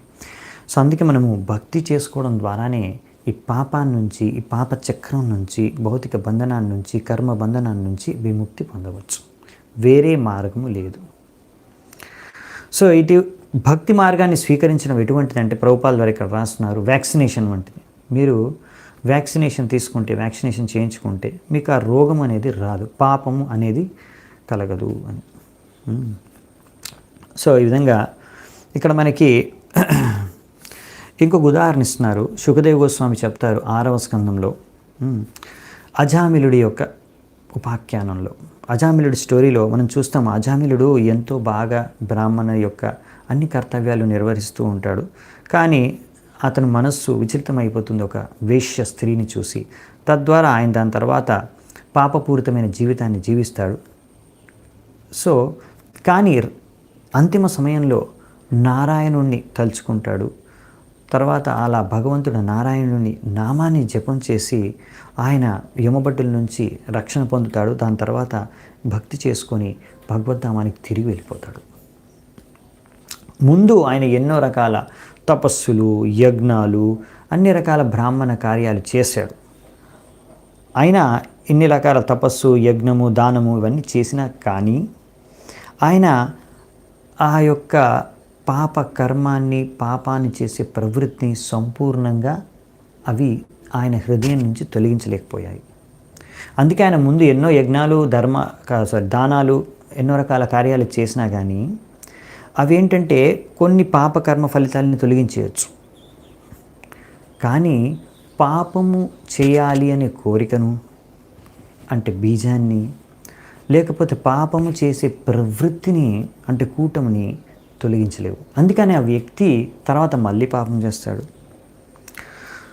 సో అందుకారణంగా ఇలాంటి ఎన్ని రకాల యజ్ఞాలు చేసినా, దానాలు చేసినా, ఎన్ని రకాల వ్రతాలు చేసినా, లేకపోతే ఎన్ని రకాల పుణ్యకారాలు చేసినా, తపస్సులు చేసినా, వీటన్నిటి ద్వారా మీ పాపాలు సంపూర్ణంగా తొలగిపోలేవు. అంటే బీజము స్థాయిలో, కూటము స్థాయిలో ఉన్న పాప తొలగిపోదు. మళ్ళీ మీరు ఎప్పుడూ అప్పుడు మళ్ళీ పాపం చేస్తారు. ఎందుకంటే ఆ ప్రవృత్తి, ఆ యొక్క కోరిక అనేది సంపూర్ణంగా తొలగిపోలేదు కనుక. సో ఇది ఎలా జరుగుతుంది మరి? అన్ని పాప చేయాలనే ప్రవృత్తి, కోరిక, కూటము, బీజం అన్నీ కూడా ఎలా తొలగిపోతాయి అంటే అది భక్తి చేసుకోవడం ద్వారానే, హరే కృష్ణ మహామంత్రాన్ని జపించడం ద్వారానే ఇది సంభవం. చేతో దర్పణ మార్జనం. సో సంపూర్ణంగా మన చేతన అనేది శుద్ధమవుతుంది ఈ యొక్క హరే కృష్ణ మహామంత్రం జపించడం ద్వారానే. సో ఇలా ఉందన్నమాట. అందుకనే ఇలాంటి మనము ఎన్నో రకాల ప్రాయశ్చిత్త కార్యక్రమాలు ఉంటాయి కదా, లేకపోతే ఇలాంటి దాన ధర్మాలు ఇవన్నీ కూడా. సో ఇవన్నీ మనకి అంతగా మేలు చేయలేవు. ఎలాగైతే, ఎందుకంటే పాప కర్మము చేసే ప్రవృత్తిని కానీ కోరికను తొలగించలేవు. ఎలాగైతే ఒక వ్యక్తి అవైద్య స్త్రీ సంఘం మైథునంలో పాల్గొన్నాడు అనుకోండి, ఎక్కువగా అతిగా పాల్గొంటే, అవైద్య స్త్రీ సంఘం అతిగా చేస్తే రకరకాల రోగాలు వస్తాయి. ఎయిడ్స్, ఇంకా రకరకాల సెక్షువల్లీ ట్రాన్స్మిటెడ్ డిజీజ్ అని, ఎస్టీడీస్ అని చాలా రకరకాల రోగాలు వస్తాయి. ఆ రోగాల యొక్క ట్రీట్మెంటు చాలా బాధాకరంగా ఉంటుందన్నమాట. అలా ఎంతో బాధాకరమైన ట్రీట్మెంట్ తీసుకున్న తర్వాత కూడా డాక్టర్ చెప్తాడు, ఇలాంటివి మళ్ళీ చేయొద్దు, నువ్వు అవైద్య స్త్రీ సంఘం చేయకని చెప్పినా కానీ ఆ వ్యక్తిలో ఆ పాపము చేసే ప్రవృత్తి, కోరిక ఇంకా పోలేదు. అందుకని ఆ వ్యక్తి మళ్ళీ ఆ పాప కార్యక్రమం చేస్తాడు, మళ్ళీ ఆ రోగం తెచ్చుకుంటాడు. అందుకనే ఇలాంటి మెడికల్ ట్రీట్మెంట్ ద్వారా, మందుల ద్వారా మీరు రోగాన్ని నయం చేయొచ్చు, కానీ లోపల హృదయంలో ఉన్న రోగాన్ని నయం చేయలేరు. ఎప్పటి వరకైతే ఆ వ్యక్తి అర్థం చేసుకోడో, ఇలా అవైద్య స్త్రీ సంఘం చేయడం, ఇలా మైథునం చేయడం అనేది మంచిది కాదు, ఇది తప్పు అనే విషయాన్ని ఎప్పటివరకు అతను అర్థం చేసుకోడో, అప్పటి వరకు మీరు ఎన్ని మందులు ఇచ్చినా కానీ వేస్టే. ఎందుకంటే మళ్ళీ ఆ వ్యక్తి ఆ రోగం నయమైపోయిన తర్వాత మళ్ళీ అదే పని చేస్తాడు, మళ్ళీ అదే రోగం తెచ్చుకుంటాడు. సో ఇలా మనము మెడికల్ ట్రీట్మెంట్ ద్వారా నయం చేయడానికి చూస్తున్నాం ఈ రోగాన్ని. అలాగే ఈ దానము, లేకపోతే రకరకాల తపస్సులు, రకరకాల పుణ్యకార్యాల ద్వారా మనము ప్రాయశ్చిత్తం ఇవన్నీ ద్వారా మనము ప్రయత్నిస్తున్నామే. ఈ ప్రయత్నం అటువంటిదే. అప్పటికప్పుడు మీకు కొన్ని పాప ఫలితాల నుంచి మీకు ఉపశమనం లభించవచ్చు, కానీ సంపూర్ణంగా ఆ పాపం చేసే కోరిక, ప్రవృత్తి అనేది తొలగిపోదు హృదయం నుంచి. అందుకనే ఇది పెద్దగా మీకు మేలు చేయలేదు. అందుకని ఇటువంటి ప్రాయశ్చిత్తము, ఇటువంటి కార్యాలన్నింటినీ కుంజర శౌచవం అంటే ఎలిఫెంట్ బాతింగ్ అంటే, ఎలిఫెంట్ ఏనుగు స్నానం చేస్తుంది, బాగా మంచిగా స్నానం చేసిన తర్వాత బయటికి వచ్చి, స్నానం నుంచి చేసిన తర్వాత పరిశుభ్రం అయిపోయింది, కానీ బయటకు వచ్చిన తర్వాత అక్కడ ఉన్న ఇసుకను తీసుకొని మళ్ళీ ఆ తొండంతో ఇసుకని తన శరీరంపై చల్లుకుంటుంది. సో మొత్తం స్నానం చేసి వచ్చి మళ్ళీ శరీరం అంతా కూడా దుమ్ము, ధూళి, మట్టితో నిండిపోతుంది. సో స్నానం చేసి ఇంకేం లాభం, అలా అనమాట. సో ఈ రకరకాల ప్రాయశ్చిత్తం కానీ, రకరకాల ఈ తపస్సులు, యజ్ఞాలు, కార్యాలు ఇవన్నీ కూడా ఏంటంటే ఆ కుంజర శౌచంతో సమానం. సో అందుకనే ఒక వ్యక్తి ఏంటంటే ఎప్పటివరకైతే భక్తి చేసుకోడో, శుద్ధ భక్తిని అనుసరించడం, అప్పటివరకు ఈ పాపాల నుంచి ముక్తి పొందలేడు. సో ఇంకొక విషయం చెప్తున్నారు భాగవతం నుంచే. సనత్ కుమార ఆయన చెప్తున్నాడు అనమాట, ఓ రాజా, ఇది 4వ స్కందంలో భాగవతంలో వస్తుంది. సనత్ కుమార్ చెప్తాడు పృథు మహారాజుకి ఏమని, ఈ యొక్క అహంకారం ఉండే మనిషిది అది ఎంత ప్రబలమైందంటే, ఆ అహంకారం కారణంగా అతను వ్యక్తి ఈ యొక్క భౌతిక బంధంలో చిక్కుకొని బయటపడలేకపోతున్నాడు. ఎందుకంటే అహంకారం అంటే ఇది భావన అన్నమాట. అహంకారం, నేనే కర్త, అహంకర్త, నేనే కర్త, నేనే శరీరం అని ఆలోచించడం, ఈ శరీరానికి సంబంధించినంత నాది, నా వాళ్ళు, నా సంపద, నా నా నా అనే ఆలోచన, ఇదే అహంకారం. దీని కారణంగా ఆ వ్యక్తి ఎప్పుడు శరీరం గురించి, లేకపోతే తన శరీరానికి సంబంధించిన వాటి గురించి ఆలోచిస్తూ, నేనే కర్తగా ఆలోచిస్తూ, ఆ విధంగా భౌతిక చేతనతో నిండిపోయి ఉండడం కారణంగా అజ్ఞానంలో, ఈ యొక్క భౌతిక బంధంలో ఎంతో దారుణంగా చిక్కిపోయి ఉంటాడు. సో ఈ యొక్క అజ్ఞానం నుంచి ఒక వ్యక్తి ఎలా బయటపడగలడు అంటే, అది కృష్ణ భావనామృతం ద్వారా. కృష్ణ భావనామృతం ఒకటే ఒక మార్గం ఈ అజ్ఞానాన్ని తొలగించేస్తుంది. సో ఎలా తొలగించేస్తుంది అంటే, చూడండి, ఈ కృష్ణ భావనామృతం అనేది ముఖ్యమైనది ఏంటంటే ఇక్కడ మనము కృష్ణుణ్ణి ఆరాధిస్తాము, కృష్ణుణ్ణి తలుచుకుంటాము, కృష్ణుడి గురించి వింటాము, కృష్ణుడి గురించి ధ్యానం చేస్తాము, కృష్ణుడి కోసమే అన్ని కార్యాలు చేస్తాం. దీన్ని కృష్ణ భావనామృతం అంటారు. ఇదే అసలైన జ్ఞానము, విజ్ఞానం. అన్ని వేదాలు చదివిన తర్వాత, వేదాల్లో అంత జ్ఞానం ఉంటుంది. వేదాంత అంటే సంపూర్ణ జ్ఞానం. వేదైశ్చ సర్వైర్ అహమేవ వేద్యో వేదాంత కృద్వేద విధి ఏవ చాహం. అన్ని వేదాల యొక్క సారం ఏంటంటే కృష్ణుడు అంటున్నాడు నన్ను తెలుసుకోవడమే. సో ఇలా భగవంతుడికి శరణాగతులు అవ్వడమే, భగవంతుడిని అర్థం చేసుకోవడమే, భగవంతుడికి భక్తి చేసుకోవడమే అన్ని వేదాల యొక్క సారం, అసలైన జ్ఞానం. సో ఇది భక్తిలో మనం చేసేది. అందుకనే ఇది చేసిన వారు అంత అజ్ఞానం నుంచి తొలగిపోతారు. అంటే అంత అజ్ఞానం వాళ్ళు ఉన్న అజ్ఞానం తొలగిపోయింది. అజ్ఞానం అంటే ఏంటి? కృష్ణుడిని తెలుసుకోకపోవడమే అజ్ఞానం. కృష్ణుడు తెలుసుకున్నామంటే మనకు సంపూర్ణ జ్ఞానం ఉంది. కృష్ణుడు అంటే మొత్తం సృష్టి అంతా కూడా కృష్ణుడి నుంచి వస్తుంది. సో కృష్ణుడిని తెలుసుకోవడం అంటే అంతా తెలుసుకున్నట్టు. అందుకే సో అలా మనము ఎప్పుడైతే కృష్ణ భావనామృతంలోకి వస్తామో, భక్తి చేసుకుంటామో, మన అజ్ఞానత తొలగిపోతుంది. దాని కారణంగా మనం ఎంతో ఈజీగా ఈ యొక్క పాపాలు చేసే కోరిక, ప్రవృత్తి అన్నీ కూడా తొలగిపోతాయి. ఎలాగంటే ఇక్కడ మనకి పోలిస్తున్నారు పద్మపురాణంలో, శుద్ధ భక్తి అనేది ఎటువంటి మీకు లాభాన్ని ఇస్తుందంటే, ఒక అడవిలో మంటలు పుట్టినప్పుడు ఫారెస్ట్ ఫైర్, ఆ ఫారెస్ట్ ఫైర్ వచ్చినప్పుడు, అడవిలో మంటలు కలిగినప్పుడు, అడవంతా కాలిపోయినప్పుడు అక్కడ ఉన్న సర్పాలు, పాములు కూడా అన్నీ కాలిపోతాయి. ఈ పాములని ఇక్కడ పోలుస్తున్నారన్నమాట రకరకాల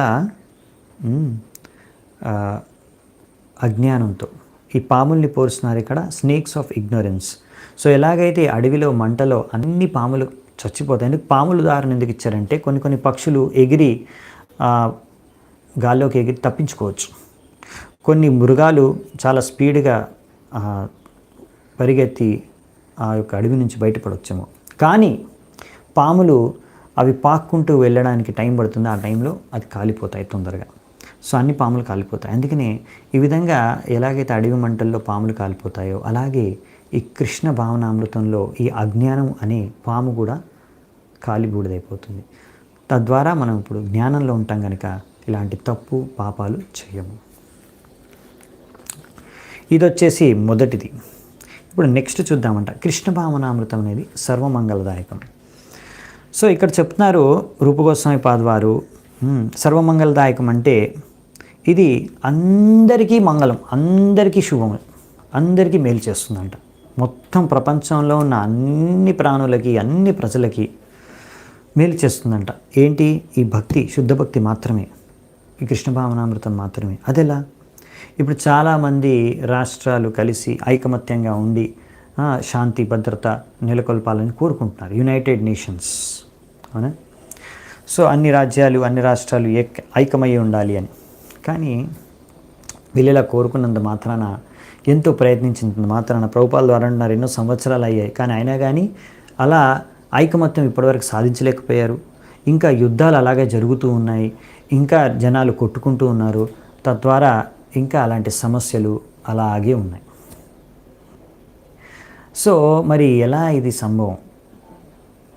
ఎందుకు ఇలా ఎంత ప్రయత్నించినా అవ్వట్లేదు వీళ్ళ ద్వారా అంటే, ఇప్పుడు చూడండి, ఆ ఐక్యరాజ్య సమితి లేకపోతే ఈ యొక్క యునైటెడ్ నేషన్స్, అన్ని రాజ్యాలు వాళ్ళు వచ్చి అక్కడ ప్రయత్నిస్తున్నారు యునైటెడ్ నేషన్స్లో కలిసిమెలిసి ఉండడానికి. కానీ ప్రాబ్లం ఏంటంటే వాళ్ళ హృదయం అనేది కలుషితమై ఉంది. ఆ హృదయంలో కామ, క్రోధ, లోభ, మోహ, మద్, మాశ్చర్యాలతో నిండి ఉన్నారు. సో ప్రభుపాల ద్వారా ఇది ఒక లెక్చర్లో చెప్తారు, భక్తరసామృతంకి ఈ విషయంలోనే, దీనికి సంబంధించిన లెక్చర్లో చెప్తారు. ఇలా అన్ని రకాల అనర్థాలతో నిండుకొని ఉన్నారు. ఒకరి పట్ల ఒకరు ద్వేష భావనతో ఉన్నారు, ఇంకొకరిని శత్రువుగా భావిస్తున్నారు. అటువంటి భావనతో వాళ్ళు కలిసి మెలిసి ఎలా ఉండగలరు? అది సంభవమే కాదు. సరైన జ్ఞానం కావాలి. ఏం జ్ఞానం అంటే, మనం అందరం అన్నదమ్ములుగా కలిసిమెలిగి ఒక పరివారం వల్ల ఎలా ఉండగలం? ఎప్పుడైతే మనం ఈ విషయాన్ని స్వీకరిస్తాం, భగవంతుడు పరంపిత, మనమందరం కూడా భగవంతుడి సంతానము, మనమందరం కూడా దేనికోసం కృషి చేయాలి? భగవంతుడిని సంతృష్టిపరచడానికి కృషి చేయాలి. భగవంతుడి ఆదేశానుసారంగా మన జీవితాన్ని మనం నివసించాలి అని ఎప్పుడైతే మనం ప్రయత్నిస్తామో, కోరుకుంటామో, అప్పుడే మనం అందరం కలిసి ఉండవచ్చు. దీన్నే వసుదైవ కుటుంబకం అంటారు అన్నమాట.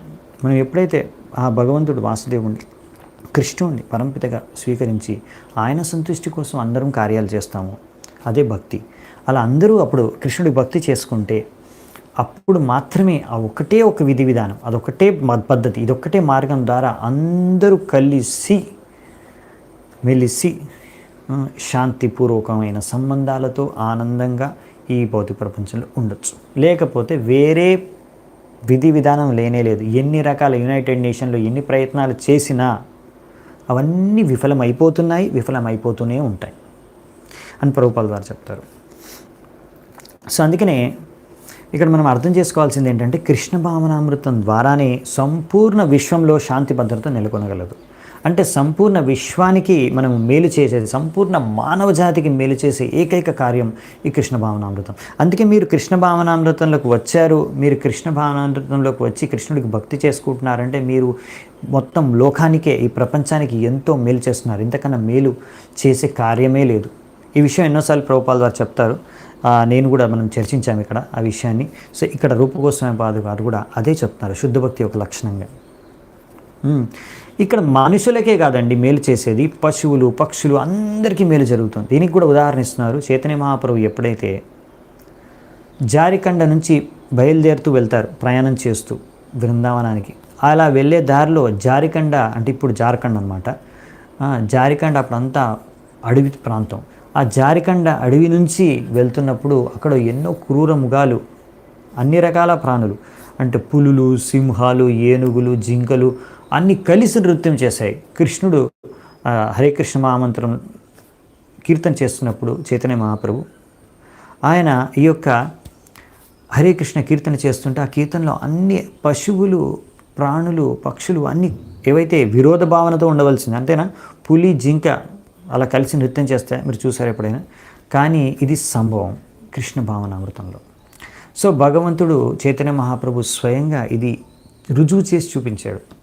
అలా వైరి భావన, శత్రు భావనతో ఉన్న ప్రాణులు, వ్యక్తులు కూడా కలిసి మెలిసి ఆనందంగా ఉండవచ్చు, నృత్యం చేయవచ్చు. ఇది హరే కృష్ణ మహామంత్రం యొక్క గొప్పతనం, సంకీర్తన యజ్ఞం యొక్క గొప్పతనం, ఈ కృష్ణ భావనామృతం యొక్క గొప్పతనం, శుద్ధ భక్తి యొక్క లక్షణం. సో మీరు శుద్ధ భక్తి చేస్తున్నారు అంటే ఈ లక్షణాలు మీలో ఉండాలి. ఫస్ట్ అన్ని రకాల దుఃఖాల నుంచి విముక్తి, ఇంకా అందరితో కలిసిమెలిసి ఉండగలిగే శక్తి. ఇంకా మీరు ఆ స్థాయికి రాలేదు, అలా కనిపించట్లేదా మీ జీవితంలో? అయ్యో ఇంకా నాకు ఎన్నో దుఃఖాలు ఉన్నాయంటే దుఃఖాలు వస్తాయి, కానీ దాని ద్వారా విచలితం అవ్వకుండా ఉండగలగాలి. అలా విచలితం అవ్వకుండా ఉండగలుగుతున్నారా? లేదు. విచలితం అవుతున్నారా? లేకపోతే ఇంకా వేరే వ్యక్తుల పట్ల, ఒక్కొక్కసారి భక్తుల పట్ల కూడా ఇంకా వైరి భావన, శత్రు భావన మీలో ఉందా? ద్వేష భావన ఉందా? అంటే మీరు అర్థం చేసుకోవాల్సింది ఏంటంటే ఇంకా మీరు ఎంతో ప్రగతి సాధించవలసి ఉంది శుద్ధ భక్తిలో. ఇంకా సంపూర్ణంగా మనం శుద్ధ భక్తి బాగా పాటించట్లేదు, ఇంకా సమయం పడుతుంది. ఇంకా మనం బాగా సీరియస్గా, కఠోరంగా శుద్ధ భక్తిని పాటించాలి అని. సో మనకి ఆచార్యులు చెప్తున్నారు, శుద్ధ భక్తిలో మనకి తెలుసు భక్తులు వివిధ స్టేజెస్ ఉంటాయి, అవునా? ఆదవ్ శబ్ద, భజన క్రియ, సాధు సంగ, అనర్థ నివృత్తి, నిష్ఠ, రుచి, ఆసక్తి. సో ఇలా డిఫరెంట్ స్టేజెస్, మొత్తం 9 స్టేజ్. లాస్ట్కి భావ, ప్రేమ వస్తుంది. 9 స్టేజెస్ ఉంటాయి. సో అలా నిష్ఠ స్థాయికి వచ్చినప్పుడు ఒక వ్యక్తి, భక్తుడు ఇలా శుద్ధ భక్తి మార్గాన్ని అనుసరిస్తూ సాధనా భక్తిని అనుసరిస్తూ సాధనా భక్తి చేసుకుంటూ నిష్ఠ స్థాయికి వచ్చినప్పుడు అలా ఆ వ్యక్తి ఇలా ఈ యొక్క ఫస్ట్ 2 లక్షణాలని, ఈ లక్షణాన్ని చూడగలుగుతాడంట. ఇలా ఆనందంగా అందరితో కలిసిమెలిసి ఉండగలుగుతాడంట. ఈ యొక్క దుఃఖాల నుంచి, కష్టాల నుంచి విముక్తిని పొందగలుగుతాడంట. సో ఈ విషయాలు మనం అర్థం చేసుకోగలమంట అప్పుడు. సో అంటే మనం ఇంకా నిష్ఠ స్థాయికి చేరుకోలేదన్నట్టు అనమాట. ఒకవేళ మనం ఈ విషయాలు మనం గమనించలేకపోతే మన జీవితంలో. సో అందుకని కంగారు పడాల్సిన అవసరం లేదు. ప్రభుపాల్ వారు అంటారు, మీరు ఏ స్థాయిలో ఉన్నా ఆ స్థాయి నుంచి శుద్ధ భక్తి చేసుకోవడానికి ప్రయత్నించండి. ఓకే. సో ఇంకోటి ఏంటంటే, ఇంకో విషయం కూడా ఉంది. ఏ వ్యక్తి అయితే ఇలా శుద్ధభక్తి చేసుకుంటూ ఉంటాడో, అంటే నిష్ఠ స్థాయి వరకు వచ్చేసారంటే, ఆ వ్యక్తిలో కూడా అన్ని రకాల దైవీ గుణాలు, దేవతల్లో ఉన్న గుణాలన్నీ కూడా వారిలో ప్రవేశిస్తాయంటే, అది కూడా భాగవతంలో ఇచ్చారు. ఎవరైతే శుద్ధభక్తి చేసుకుంటారో 5వ స్కందంలో భాగవతంలో ఇచ్చారు. అక్కడ ఎవరికైతే భగవంతుడి పైన అపారమైన శ్రద్ధ, ఇంకా ఏమాత్రం కల్మషం లేకుండా, వాళ్ళు ఎటువంటి డూప్లిసిటీ లేకుండా వాళ్ళు ఎంతో శుద్ధతతో భక్తి చేసుకుంటారు, ఆ వ్యక్తుల్లో అన్ని దేవతల యొక్క అన్ని సద్గుణాలు కూడా వాళ్ళలో ప్రవేశిస్తాయంట, ప్రకాశం అవుతాయంట. సో వాళ్ళు ఇంకా ఎంతో కష్టపడాల్సిన అవసరం లేదు. మీకు అందరికీ మంచి లక్షణాలు ఉండాలి, నాలో అన్ని మంచి గుణాలు రావాలి అనుకుంటే మనం ఏం కష్టపడాల్సిన అవసరం లేదు, శుద్ధ భక్తిని బాగా చేసుకోవాలంతే. సో అన్నీ ఆటోమేటిక్గా అయిపోతాయంట. సో అందుకే ఎందుకు ఇక్కడ కృష్ణుడు ప్రభుపాదుల వారు మనం ఇంకా ఎదురు చూడాలి, ఎన్ని రోజులు ఎదురు చూడాలంటే ప్రభుపాదుల వారు అంటారు, మనం అది చూస్తూ మనం కృష్ణ భావనామృతంలోకి రాగానే ఇవన్నీ స్టార్ట్ అయిపోతాయి. సో కొన్ని మనం ఈజీగా చూడొచ్చు. ఇప్పుడు కొంతమంది ఉన్నారు బయట ఎంతో పెద్ద పెద్ద చదువులు చదివేస్తున్నారు. ప్రభుపాదుల వారు అంటున్నారు, ఆయన ఎంతో చదవచ్చు, ఎంతో పెద్ద పరివారంలో పుట్టొచ్చు, లేకపోతే ఎంతో ధనవంతులు కావచ్చు, ఎంతో తెలివితేటలు ఉండొచ్చు, ఎంతో సౌందర్యం ఉండొచ్చు, జన్మైశ్వర్య శృతశ్రీ అన్నీ ఉండొచ్చు. కానీ వాళ్ళు ఒకవేళ భక్తులు కాకపోతే వాళ్ళు ఎటువంటి మంచి గుణాలు లక్షణాలు మీరు చూడలేరు. వాళ్ళు అహంకారం, దంభం, దర్పం ఇవి ఎక్కువగా, పొగరు ఇవన్నీ ఎక్కువగా ఉంటాయి. ఇంకా ఎన్నో వ్యతిరేక భావనలు ఉండొచ్చు. కానీ అదే ఇంకా ఎన్నో రకాల పాపకార్యాలు చేస్తున్నారు వాళ్ళు. ఎంతో పెద్ద పెద్ద చదువులు చదువుకున్న తర్వాత కూడా, ఎంతో పెద్ద గొప్ప గొప్ప పరివారాల్లో జన్మం పొందిన తర్వాత కూడా చాలామంది మందు తాగుతున్నారు, సిగరెట్కి బానిసలు, అవైద్య స్త్రీ సంఘం చేస్తున్నారు, జూదం ఆడుతున్నారు. సో ఈ విధంగా అన్ని 4 పాపాలు ఏవైతే చేయకూడదో అన్ని పాపాలు చేస్తున్నారు. భక్తి చేసుకోవట్లేదు, హరే కృష్ణ మహామంత్రం జపం చేయట్లేదు. సో ధర్మాన్ని అనుసరించట్లేదు, అధర్మాన్ని అనుసరిస్తున్నారు. అంత చదివి కూడా ఏం లాభం? సో అందుకని ప్రభుపాదులు అంటున్నారు, అదే ఈ కృష్ణ భావనామృతంలో కొత్తగా జాయిన్ అయిన వ్యక్తి కూడా, కొత్తగా చేరుకున్న అబ్బాయి కూడా ఈ 4 నియమాలు పాటిస్తాడు, 16 మాలలు జపం చేస్తాడు. సో ఆల్రెడీ అతను అన్ని పాపాలని వదిలేశాడు, ఏవైతే మెయిన్ పాపకార్యాలు అవన్నీ వదిలేశాడు చేయడం, అవునా? ఇంకా హరే కృష్ణ మహామంత్రం జపం చేస్తున్నాడు. సో ఆల్రెడీ ఆయనలో కొన్ని సద్గుణాలు వచ్చేసాయి, ఏవైతే బయట ఎంతో పెద్ద పెద్ద చదువులు చదువుకున్న వారిలో కూడా లేని సద్గుణాలు ఈ వ్యక్తిలో ఆల్రెడీ వచ్చేసాయి. సో ఈ విధంగా ఎవరైతే కృష్ణ భావనామృతం వచ్చారో అలాంటి వాళ్ళు ఇక్కడ ప్రభుపాదుల ద్వారా రాస్తున్నారు, ఆయనకి సినిమాల పట్ల ఆసక్తి లేదు, నైట్ క్లబ్లోకి వెళ్ళడు, లేకపోతే అక్కడ నగ్న నృత్యాలను చూడడానికి వెళ్ళడు, లేకపోతే రెస్టారెంట్లో వెళ్ళి అక్కడ మాంసం తినడు, లేకపోతే మద్యపానం చేయడు, లిక్కర్ షాప్కి వెళ్ళి. సో ఇవన్నీ ఎలాగో వదిలేస్తాడు. సో ఇలాంటి సమయాన్ని, ఇలాంటి విషయాల్లో వృధా చేయకుండా ఈ సమయాన్ని అంతా కూడా ఆయన కృష్ణ భక్తిలో వినియోగిస్తాడు, కృష్ణుడికి సేవ చేసుకోవడానికి, భక్తి చేసుకోవడానికి వినియోగిస్తాడు. సో ఈ విధంగా ఎవరైతే భక్తి చేసుకుంటారో, కృష్ణ భక్తులుగా మారుతారో, వాళ్ళ యొక్క క్యారెక్టర్ అనేది చాలా టాప్ ఉంటుంది, హయ్యెస్ట్ క్యారెక్టర్ వాళ్ళు డెవలప్ చేసుకుంటారు. సో శుద్ధ భక్తులందరి యొక్క చరిత్ర చాలా శుద్ధమైన చరిత్ర ఉంటుందన్నమాట. ఇంకా నెక్స్ట్ ఇక్కడ చెప్తున్నారు మనకి హ్యాపీనెస్ ఇన్ కృష్ణ కాన్షియస్నెస్. 3వది వచ్చేసి ఆనందం. కృష్ణ కాన్షియస్నెస్, భక్తిలో ఆనందం, ఎంతో ఆనందం ఉందంట. రూపగోస్వామి పాదు వారు చెప్తున్నారు మనకి, ఈ ఆనందము డిఫరెంట్ కేటగిరీస్లో ఉంటుంది. ఒక ఆనందం ఏంటంటే భౌతికంగా భోగించి మనం పొందే ఆనందం, అదన్నిటికన్నా నిమ్న స్థాయిలో, కింద స్థాయిలో ఉంటుందంట. నెక్స్ట్ దానికన్నా ఉన్నత స్థాయిలో ఉన్న ఆనందం ఏంటంటే బ్రహ్మంలో, జ్ఞాన మార్గం ద్వారా బ్రహ్మజ్యోతిలో విలీనమైపోయి పొందే బ్రహ్మానందం. దీనికన్నా ఉన్నతమైనది ఏంటంటే కృష్ణ భావనామృతంలో భక్తి ద్వారా పొందే భక్తి ఆనందం. సో ఈ విధంగా ఎవరైతే భక్తిలో భక్త్యానందం పొందుతున్నారో అలాంటి వారు ఈ ముక్తిలో పొందే ఆనందం, లేకపోతే ఈ యొక్క భౌతిక భోగ ఇంద్రియ తృప్తి ద్వారా పొందే ఆనందం తుచ్చమైందనేసి దాన్ని వదిలేస్తారు.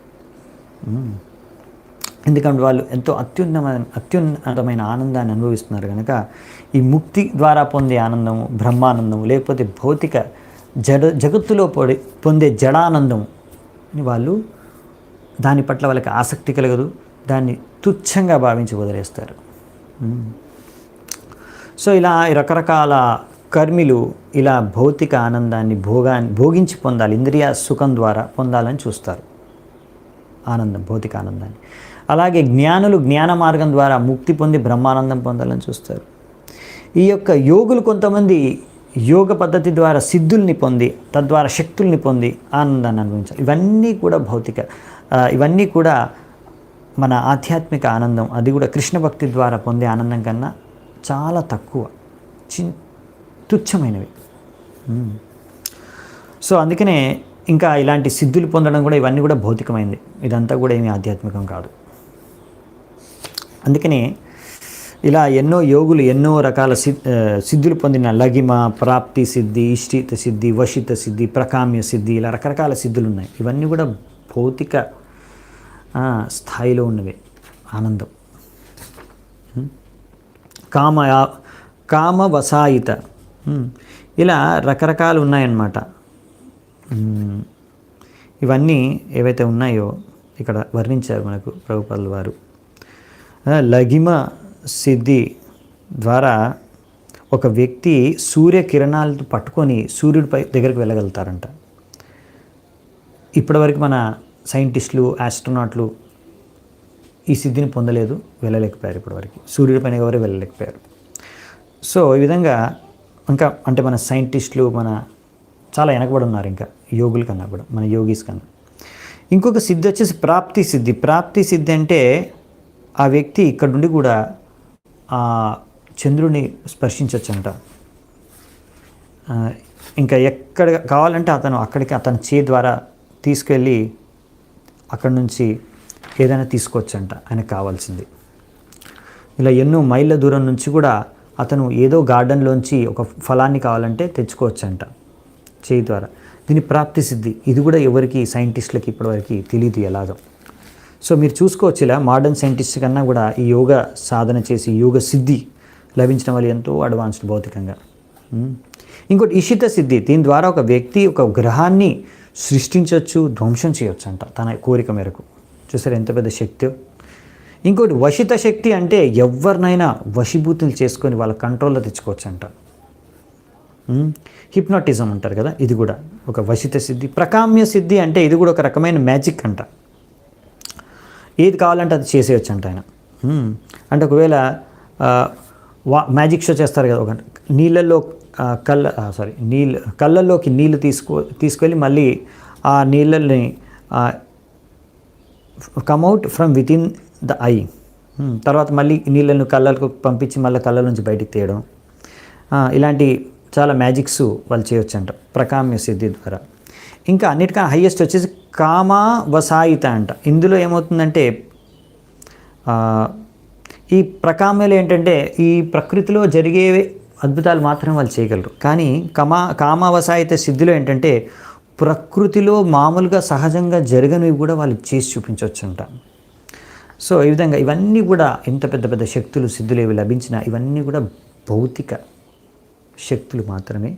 దీని ద్వారా లభించే ఆనందం, సుఖం కూడా భౌతికం మాత్రమే. సో అందుకనే ఇక్కడ చెప్పేది ఏంటంటే ఇవన్నీ సుఖాల కన్నా కూడా భక్తిలో పొందే ఆనందం చాలా ఎక్కువ. అందుకనే ప్రహ్లాద్ మహారాజు నరసింహస్వామికి హరిభక్తి శుద్ధోదయలో ప్రార్థన చేసుకుంటున్నారు. ఓ భగవంతుడా, నేను నీకు మళ్ళీ మళ్ళీ ప్రార్థన చేసుకుని పాదపద్మాలకి ఏంటంటే నేను భక్తిలో ఇంకా బాగా దృఢంగా అవ్వాలి అని. ఇదొక్కటి నేను కోరుకుంటున్నాను. ఎందుకంటే ఈ భక్తి ద్వారా పొందే ఆనందం ఎంత గొప్పదంటే, ఎంత శక్తివంతమైందంటే మిగతా అన్ని ధర్మ, అర్థ, కామ, మోక్షం కన్నా కూడా ఎంతో మేలైనది, ఎంతో ఉన్నతమైనది. అందుకే నేను ఈ భక్తిలోనే ఇంకా దృఢంగా కావాలని ఆయన కోరుకుంటున్నాడంట నరసింహస్వామి. సో అలా అనమాట. అందుకనే భక్తులు ఎప్పుడు ఇంకా వేరే భౌతిక కోరికలను ఆశించరు. ఒక ఉదాహరణ ఏంటంటే కోలవేచ శ్రీధర్. ఆయన కోలవేచ శ్రీధరు చైతన్య మహాప్రభు యొక్క పార్షదులు, గొప్ప భక్తుడు, శుద్ధ భక్తుడు. ఆయన అరిటాకులు, అరటి కొమ్మలు, అరటి పువ్వులు, ఇలాంటి అరటి పండ్లు అమ్ముకొని ఆయన బతికేవాడు అన్నమాట. అలా అందులో అమ్మిన తర్వాత అందులో వచ్చిన లాభాన్ని సగం లాభం గంగా పూజకు చేసుకొని మిగతా సగం లాభంలోనే, సగం డబ్బుల్లోనే ఆయన జీవన వ్యాపనం చేసేవాడు. ఎంతో ఆయన పేదరికంలో జీవించాడనమాట. పెద్దగా డబ్బు లేదాయన, సంపాదన చాలా తక్కువ అనమాట. ఆయన యొక్క ఇండ్లు గుడిసెలో ఉండేవాడు. ఆ గుడిసెకి ఎన్నో పైన ఇవి ఉండేవి, హోల్స్. అందులోంచి నీళ్ళు కూడా పడుతుండేవి వాన పడ్డప్పుడు. ఇంకా ఆయన వేసుకున్న బట్టల్లో కూడా ఎన్నో కుట్లు ఉండేవి. ఎన్నో దగ్గరలో చినిగిపోతే అల్లి కుట్టేసి పెట్టాడు అనమాట, కట్టేసి పెట్టారు అలా. సో ఎంతో పేదరికంతో ఉన్న అయినా కానీ చైతన్య మహాప్రభు మహాప్రకాష్ లీలలో ఆయన అడిగాడు, నువ్వు ఏం కావాలంటే అది కోరుకో కోలవేటి శ్రీధర్ అంటే ఆయన అన్నాడు, నాకు ఏమీ అవసరం లేదు, నాకు మీ యొక్క పాదపద్మాల పట్ల సంపూర్ణమైన శ్రద్ధ భక్తి, అపారమైన శ్రద్ధ భక్తి మాత్రమే కావాలి, నాకు ఇంకేం అవసరం లేదు. అంటే ఆయన దగ్గర ఏమీ లేదు, ఎంతో పేదరికంలో ఉన్నాడు. ఆయన ఏమైనా కోరుకోవచ్చు, అయినా కానీ ఏం కోరుకోలేదు. ఎందుకంటే ఆయన భక్తిలో పొందిన ఆనందం ఎంత అపారమైందంటే ఆయన ఇంకా భక్తిలోనే నేను దృఢంగా అవ్వాలి, శ్రద్ధ పెరగాలి, అపారమైన శ్రద్ధ కలగాలి మీ పాదపద్మాల పట్ల అని కోరుకుంటున్నారు. సో ఇలా భక్తులు వాళ్ళ దగ్గర ఏం లేకున్నా కానీ వాళ్ళు ఎప్పుడు కూడా భగవంతుడు వాళ్ళకి ఇవ్వాలనుకున్నా వాళ్ళు కోరుకోరు, దాన్ని ఆశించరు. సో వాళ్ళు ముక్తిని ఇలా రకరకాల భౌతిక సువిధలు, భౌతిక ఆనందాన్ని అస్సలు స్వీకరించరు, ఆశించరు, వాళ్ళకి ఆసక్తే లేదు. సో అందుకనే ఇక్కడ చెప్తున్నారన్నమాట, నారద పంచరాత్రిలో కూడా ఏం రాశారంటే ఈ విధంగా, ఎలాగైతే ఒక మహారాణి వెళ్తున్నప్పుడు ఆమె వెనకాలే ఆమె దాసులు కూడా వెళ్తూ ఉంటారో, అలాగే ఏ వ్యక్తి అయితే భగవంతుడికి భక్తి చేసుకుంటాడో అలాంటి వ్యక్తికి ధర్మార్థ కామ మోక్షాల ద్వారా లభించే సుఖాలన్నీ కూడా వెనకాలే వచ్చేస్తాయి పని వాళ్ళలాగా. సో వారికి దానికోసం ప్రత్యేకంగా కష్టపడాల్సిన అవసరం లేదు. నెక్స్ట్ వచ్చేసి rarity of pure devotional service, అంటే శుద్ధ భక్తి ఎంత దుర్లభమైనది. చూడండి, మనకి శుద్ధ భక్తి అనేది ఎందుకు దుర్లభమైంది అంటే 2 కారణాలు. ఒకటి, కృష్ణుడు అంత సహజంగా ఎవ్వరికీ శుద్ధ భక్తిని ఇవ్వడు. ఎందుకంటే ఈ శుద్ధ భక్తి ద్వారా మీరు కృష్ణుడినే కొనేయచ్చు. అందుకనే కృష్ణుడు ఎవరికి అంత శుద్ధ భక్తిని అంత త్వరగా ఇవ్వడు. మోక్షాన్ని ఇచ్చేస్తారు ఈజీగా, మీరు మోక్షం ఈజీగా పొందేయచ్చు, కానీ శుద్ధ భక్తిని అంత ఈజీగా పొందలేరు. మీరు ఎంత ప్రయత్నించినా, రెండో ప్రాబ్లం ఏంటంటే మీరు ఎంత ప్రయత్నించినా స్వశక్తితో మీరు ఎప్పుడు కూడా శుద్ధ భక్తిని పొందలేరు. మీరు శుద్ధ భక్తిని పొందాలంటే దానికి భగవంతుడి యొక్క కృప, ఇంకా శుద్ధ భక్తుడి యొక్క కృప కావాలి. శుద్ధ భక్తుడి యొక్క కృప లభించందే మీకు శుద్ధ భక్తి అనేది లభించదు. అందుకనే ఇలా మనకి రాశారు కదా, మనకు భగవంతుడు మరియు గురువు శుద్ధ భక్తుడు యొక్క కృప అవసరం భక్తి పొందాలి అంటే.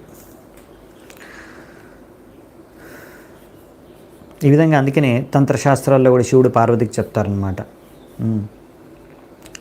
ఇలా ఎన్నో రకాల పద్ధతుల ద్వారా జ్ఞాన మార్గం ద్వారా ఒక వ్యక్తి ముక్తి పొందవచ్చేమో ఈ యొక్క భౌతిక బంధనం నుంచి. కానీ ఎన్ని వ్రతాలు చేసినా, ఎన్ని యజ్ఞాలు చేసినా, ఎన్ని పుణ్యకార్యాలు చేసినా కానీ వాళ్ళు స్వర్గానికి వెళ్ళగలరేమో అంతే, భౌతిక సుఖాన్ని ఎంతగానో భోగించగలరేమో, కానీ ఇవన్నిటి ద్వారా భక్తిని ఎవరు పొందలేరు. భక్తిని పొందాలి అంటే వాళ్ళు ఇలా ఎన్ని జన్మలెత్తి ఎన్ని పుణ్యకార్యాలు చేసినా, ఎన్ని దాన ధర్మాలు చేసినా, ఎన్ని యజ్ఞాలు చేసినా, ఎంత జ్ఞానం ఆర్జించినా వాళ్ళు ఎప్పుడు కూడా భక్తిని పొందలేరు.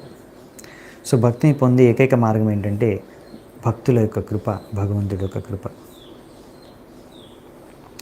సో అందుకనే ఈ విధంగా మనకి ఎటువంటి భక్తుడి యొక్క కృప కావాలంటే శుద్ధ భక్తులు, వాళ్ళకి ఎటువంటి భౌతిక కల్మషాలు కోరికలు లేని శుద్ధ భక్తుల యొక్క కృప మనకు కావాలి. ఒకసారి అందుకనే నారదముని అడుగుతున్నాను అనమాట, యుధిష్ఠిర మహారాజు చెప్తున్నారు, ఓ రాజా యుధిష్ఠిర,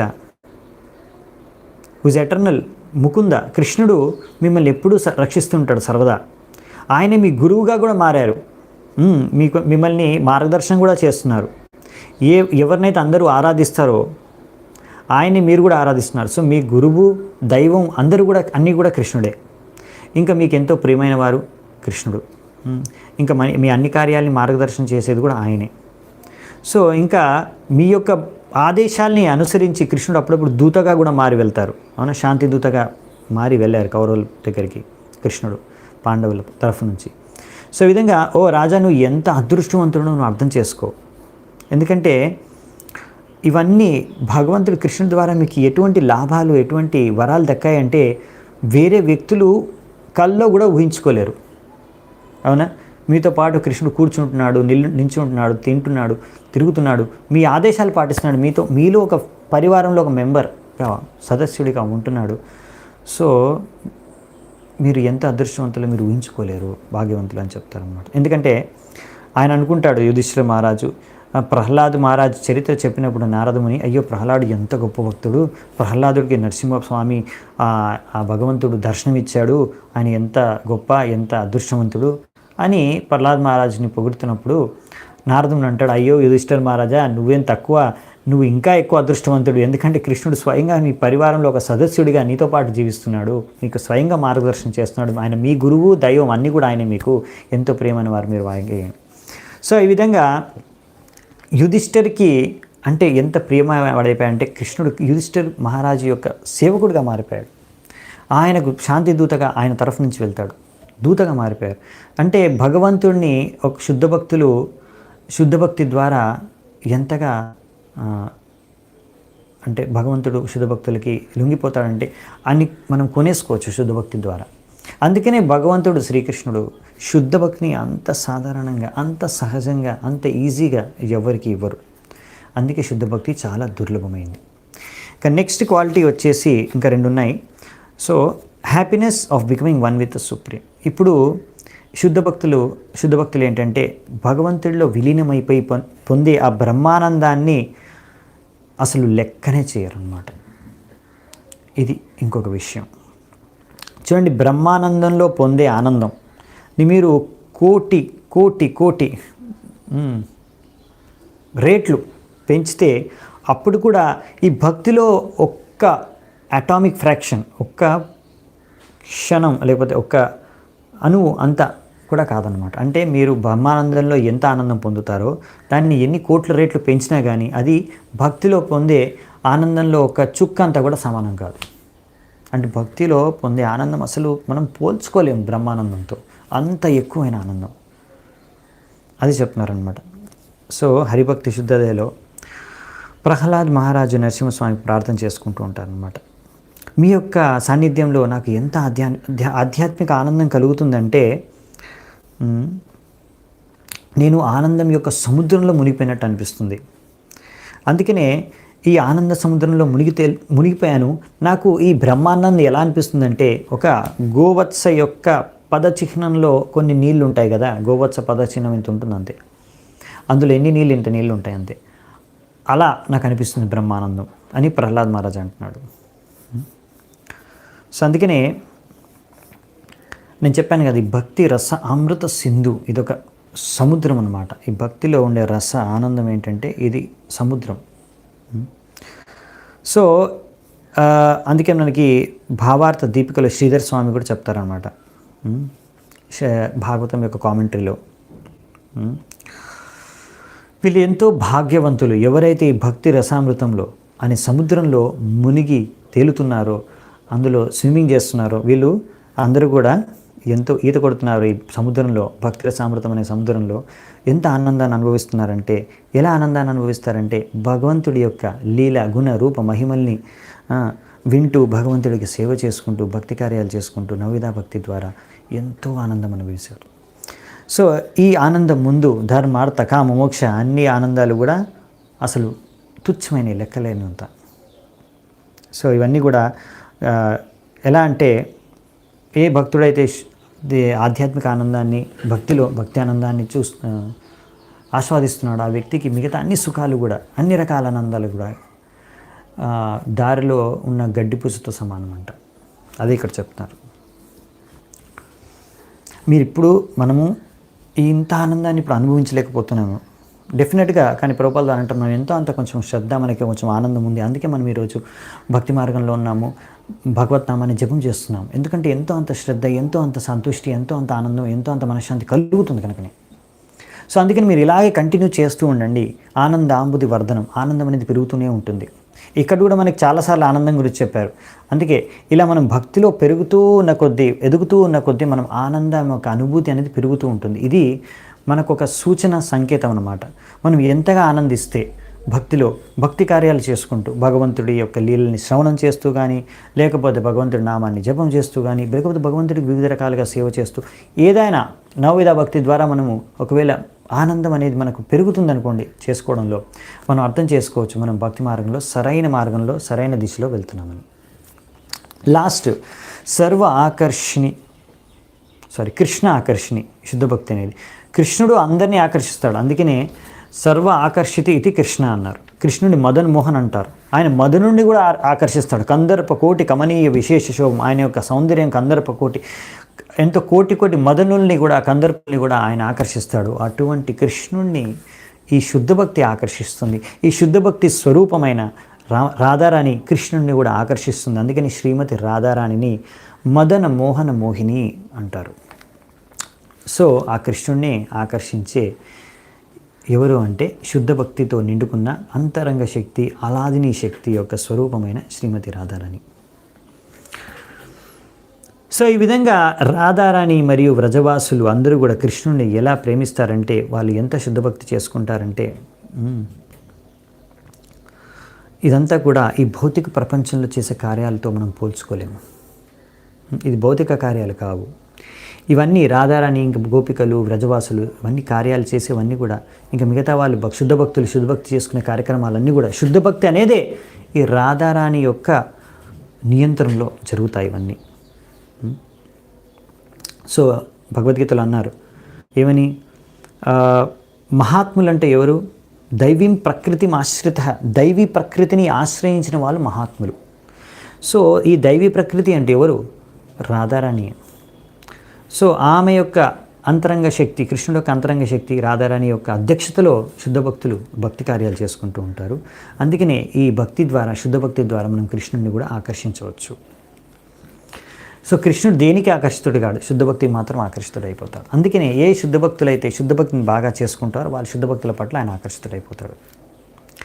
ఆయన కృష్ణుడు స్వయంగా ఉద్ధవుడికి చెప్తాడు, మన భాగవతంలో ఇచ్చారు 11వ స్కందంలో, the attraction I feel for devotional service rendered by my devotees is not to be obtained. అంటే నేను ఎంత ఆకర్షణ నాకు కలుగుతుందంటే, ఎవరైతే శుద్ధ భక్తులు శుద్ధ భక్తి చేసుకుంటారో దాని పట్ల నాకు ఎప్పుడు కూడా దాన్ని అటువంటి ఆకర్షణ నాకు ఎన్ని రకాల వ్యక్తులు, ఎన్ని రకాల యోగా, ఎన్ని రకాల యోగా లేకపోతే ఎన్ని రకాల యజ్ఞాలు, వ్రతాలు ఇవన్నీ చేసుకోవడం ద్వారా కూడా నాకు వారి పట్ల అటువంటి ఆకర్షణ కలగదు. సో ఈ విధంగా ఇక్కడ చెప్తున్నారు ఏంటంటే, నన్ను ఆకర్షించేది భక్తి కార్యాలు మాత్రమే అని కృష్ణుడు స్వయంగా చెప్తున్నాడు. అందుకే నారద ముని కూడా యుధిష్ఠిరుడు చెప్తాడు అనమాట, మీరు ఎంతో బాగా శుద్ధిభక్తి చేసుకుంటున్నారు కాబట్టి మీరు ఎంతో అదృష్టవంతులు, కృష్ణుడు మీ పట్ల ఎంత ఆకర్షితుడైపోయాడు, మీ ఎంత ప్రియమైన వాడైపోయాడంటే, మీతో పాటు మీలో ఒకరిగా కృష్ణుడు నివసిస్తున్నాడు, జీవిస్తున్నాడు, మీ యొక్క సేవలు చేస్తున్నాడు, మీ యొక్క ఆదేశాలని పాటిస్తున్నాడు. అవునా? సో ఆ విధంగా నారదముని కూడా యుధిష్ఠిరుని అందుకే ప్రశంసిస్తాడు. సో